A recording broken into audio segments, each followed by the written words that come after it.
अवैध बांध कामों का गढ़ कहे जाने वाले वसई विरार महानगर पालिका के भ्रष्ट अधिकारियों के भ्रष्टाचार की एक बार फिर से पोल खोलती नाला सोपारा पश्चिम की यह बिल्डिंग, जो सबूत है मनपा के भ्रष्टाचारी अधिकारियों के भ्रष्टाचार की। जैसा कि आप देख सकते हैं इस वीडियो में कि किस प्रकार मनपा के भ्रष्ट अधिकारियों की मिलीभगत के कारण बिल्डिंग के गेट तक को गाले के रूप में तब्दील कर बिल्डर द्वारा उसे बेच दिया जाता है। मनपा अधिकारियों के भ्रष्टाचार को मनसे के संजय मेहरा ने सबूतों सहित उजागर किया, लेकिन मजाल है कि इन भ्रष्ट अधिकारियों सहित वरिष्ठ अधिकारियों को रत्ती भर भी फर्क पड़ा हो। ऐसे में सवाल अब यह उठता है कि आखिर मनपा के ऐसे भ्रष्ट अधिकारियों और वरिष्ठ अधिकारियों को किन लोगों का संरक्षण प्राप्त है, जिसके चलते वह इस तरीके के हजारों अवैध निर्माणों को महानगर पालिका की अनुमति प्रदान करते हैं। खैर, संजय मेहरा ने अब मनपा के इस तरह के भ्रष्टाचार के खिलाफ आंदोलन करने का साफ इशारा देते हुए कहा है कि महानगर पालिका के ऐसे भ्रष्टाचार के खिलाफ उनकी लड़ाई जारी रहेगी। आपकी आवाज़ न्यूज़ के लिए अनीता पांडे की यह रिपोर्ट। मैं संजय मेहरा, महाराष्ट्र नवनिर्माण सेना का शहर उपाध्यक्ष हूँ नाला सोपारा का। और उसके बाद अगर इस बिल्डिंग के बारे में बात करूँ तो यहाँ का मैं खुद रहिवासी हूँ। ए विंग 204 में मेरा फ्लैट है। और जो विषय है, इस विषय के बारे में बताऊं तो हमारे पीछे ये जो गाला आप देख रहे हैं, ये अनधिकृत अनलीगल है, जिसकी लड़ाई हम गए 12 साल से लड़ रहे हैं। हम जब यहाँ की कार्यकारिणी समिति में काम कर रहे थे तो हमने इसे हाई कोर्ट उच्च न्यायालय तक लेकर गए हैं। और कुछ 4 साल पहले इलेक्शन के माध्यम से यहाँ की कार्यकारिणी जब बदली हुई तो यहाँ के जो चेयरमैन, सेक्रेटरी और बाकी जो सदस्य हैं, उन्होंने इस सारे केस को दबाते हुए इस जो हमारी प्रवेश द्वारिका है उसको कहीं न कहीं जो जिसने लिया है उसके साथ में पता नहीं किस दबाव में, या वो पैसे का हो सकता है, या और जिसने लिया है वो राजनीतिक तौर पे बड़े व्यक्ति हैं, उस दबाव में आकर शायद इसको उन लोग लीगल कर रहे हैं। तो जो लड़ाई मैं 10 साल से लड़ रहा हूँ उसी के आज महानगर पालिका में गया था। मैं आपको बता दूँ 2018 में हाई कोर्ट ने आदेश दिए हैं महानगर पालिका को।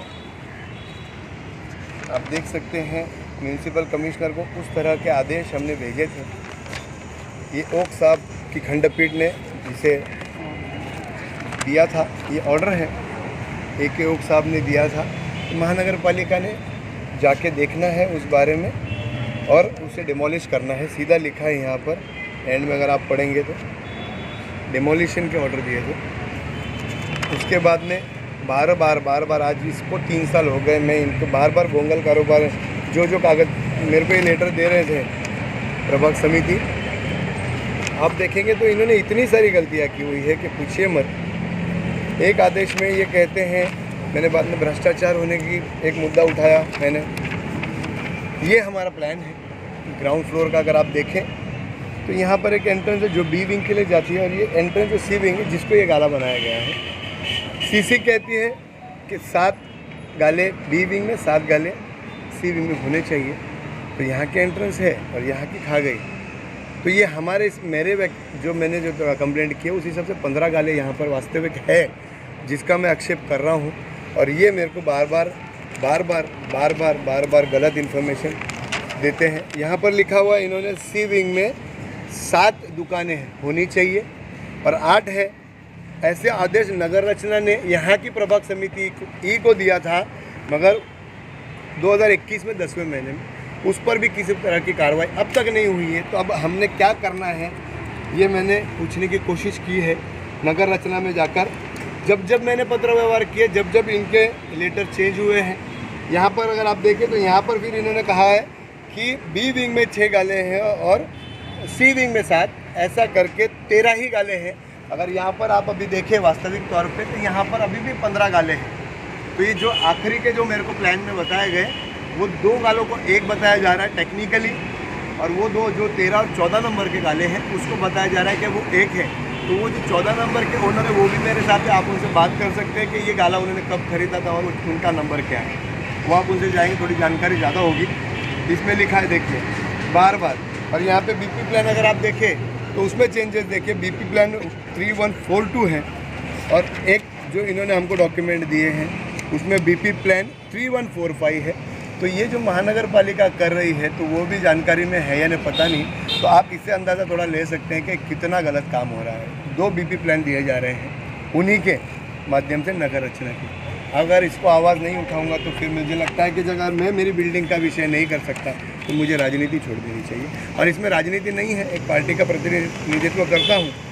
आप ये देखेंगे कंटिन्यूस। और अब ऐसा जो मैं आरोप लगा रहा था, जो सोसाइटी के जो मेंबर्स हैं वो पैसा खा के कहीं ना कहीं या किसी दबाव में इन्होंने इधर स्पष्ट सीधा लिखा है कि Nilesh Deshmukh shop number 9A के जो है वो VVMC के माध्यम से इनको अबेंडन प्लान मिला है 2009 का। और जब 2009 में अबेंडन हो रहा है तो 2007-8 में तो हमारी सोसाइटी फॉर्मेशन हो चुकी थी।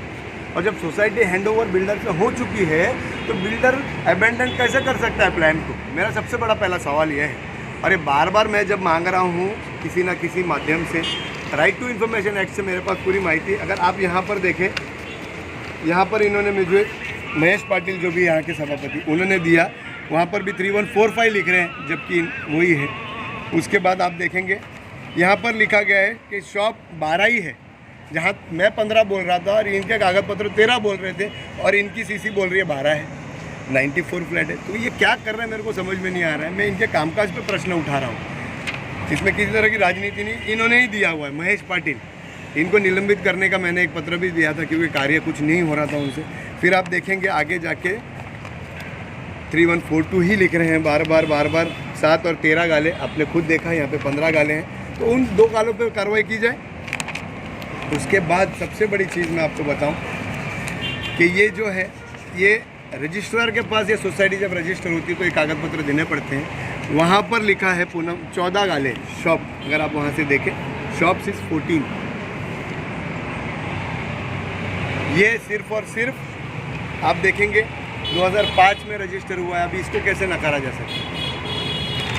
तो ये सारी चीज़ें होने के बाद में भी एक बड़े पक्ष का पदाधिकारी होने के बावजूद भी अगर मुझे इस तरह से दौड़ाया जा रहा है तो आम आदमियों का इस नाला सोपारा वसई विरार में कैसा हल होगा, आप इसके बारे में थोड़ा अंदाज़ा लगा सकते हैं। और आज मैं धरना आंदोलन करने वाला था मगर किसी कारण से नहीं, आयुक्त की बदली हो गई, नया आयुक्त आया, इसलिए चर्चा करना आवश्यक था। तो हमने चर्चा की है।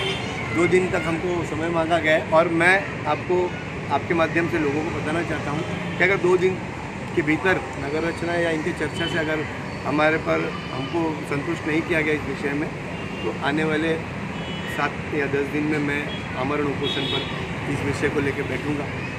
यही